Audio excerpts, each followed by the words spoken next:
Last வீடியோல ஒரு ஹெச்ஆரை வச்சு ஒட்டுமொத்தமா எல்லா ஹெச்ஆரையும் ஜெனரலைஸ்டா திங்க் பண்ண வேணாம் அப்படின்னு சொல்லியிருப்பேன். அதோட ஹெச்ஆர் என்னென்ன ஸ்ட்ரகிள்ஸ், எல்லாருமே ஸ்ட்ரகிள்ஸ் ஃபேஸ் பண்ணுவாங்க, அது என்னன்றத சொல்றேன்னு சொல்லியிருப்பேன். அதுல வந்து நான் ஃபேஸ் பண்ண ஒரு எக்ஸாம்பிள் சொல்றேன், டீசெண்டா இருக்கிறதா சொல்றேன். ஒரு கம்பெனில பாலிசி எழுதணும். அந்த பாலிசினா மேன் பவர் ரிக்வஸ்ட்ல ஸ்டார்ட் ஆகி எக்ஸிட் வரைக்கும் ஒவ்வொரு பார்ட்டுக்கும் ஒவ்வொரு பாலிசியை பேஸ் பண்ணி எஸ்ஓபி, அதுக்கான ஃபார்ம், நிறைய விஷயம் இருக்கும். அதை பண்றதுக்குள்ள போதும் போதும் நிறைய அதுக்கு லீகலி ரெஃபரன்ஸ் எடுக்கணும், company bench mark, competitor bench mark எடுக்கணும், மார்க்கெட்ல என்ன தராங்க, கம்பெனியோட ரெவன்யூ எந்த இடத்துல இருக்கு, அது ஓகே ஆகுமா, அந்த பீப்புளுக்கு அந்த கம்பெனி கல்ச்சர் கிளைமேட்டுக்கு செட் ஆகுமா, நிறைய ரிசர்ச் பண்ணி அதை பண்ணணும். அதுல வந்து ஒரே ஒரு சின்ன பார்ட் சொல்றேன் கேட்டுக்கோங்க. எழுதி எம்டி காமிச்சாச்சு. அதுல என்ன போட்டிருக்கேன்னா, எம்ப்ளாய்க்கும் எம்ப்ளாயருக்கும் சென்ட்ரிக்கா இவ்வளவு இந்த டயர் 1, டயர் 2, டயர் 3 இருக்கும். அந்த சிட்டிஸ்ல இந்த கேட்டகரி பீப்புள் போறாங்கன்னா ஒவ்வொரு கேட்டகரி பீப்புளுக்கும் எவ்வளவு வந்து அங்க ஸ்டே பண்ணா இல்லைன்னா அங்க டிராவல் பண்ணா எவ்வளவு இது பண்ணலாம், ரீஎம்பர்ஸ் பண்ணிக்கலாம் அப்படின்னு சொல்லிட்டு இன்டர்னலா டிராவல் பண்ணாலும் எவ்வளோன்னு போட்டிருந்தேன்.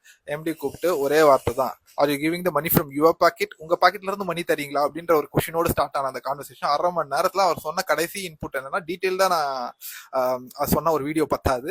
என்னன்னா சிம்பிள், இதெல்லாம் தேவையில்லை. கம்பெனியோட கரண்ட் ஃபினான்ஷியல் பொசிஷனுக்கு எம்ப்ளாயிஸ் வந்து அந்த லோக்கல்ல இருக்க டிராவல் பண்றதுக்கு பப்ளிக் டிரான்ஸ்போர்ட் இல்லாத இடத்துல மட்டும் இது யூஸ் பண்ணிக்கலாம். இந்த மாதிரி புக் பண்ற ஆப்லாம் ஓலா, ஊபர் இதெல்லாம் யூஸ் பண்ணிக்கலாம். அதுலயும் வந்து இவ்வளோ லிமிட் தான் நான் தருவேன் அப்படின்ற மாதிரி போட்டிருப்பா அப்படின்னு சொல்லியாச்சு. அதுக்கும் சில இடத்துல வந்து அப்ரூவல் வாங்கணும் அப்படின்ற. ஏன்னா இது ரொம்ப இதுவா இருக்கேன்றப்போ இதுக்கு மேல பேசினா இன்னமும் என்ன சொல்றது நிறைய இதுன்றதால சரி ஓகேன்னு சொல்லிட்டு என்ன பண்ணா, போர்டு அப்ரூவ் வாங்குறதுக்கு முன்னாடி மேனேஜ்மெண்ட், அதாவது எம்ப்ளாயிஸ் முன்னாடி ஒரு ப்ரெசென்ட் பண்ணணும். சீனியர் மேனேஜர்ஸ் எம்ப்ளாயிஸ் எல்லாம் இருப்பாங்க. அந்த இடத்துல வந்து ஜஸ்ட் ஷோ பண்ணணும் அவங்களுக்கு ஏதாவது அப்ஜெக்ஷன் இருக்கான்னு கேட்க. அப்படி அப்ஜெக்ஷன் இருக்கான்னு கேட்கறப்போ ஒரு சீனியர் கன்சல்டன்ட் இது எல்லாத்தையும் பார்த்துட்டு டக்குன்னு வந்து அவங்களுக்கும் தெரியும் இது எம்டி கிட்ட அப்ரூவல் வாங்கிட்டு தான் நெக்ஸ்ட் இங்க வந்திருக்குன்னு.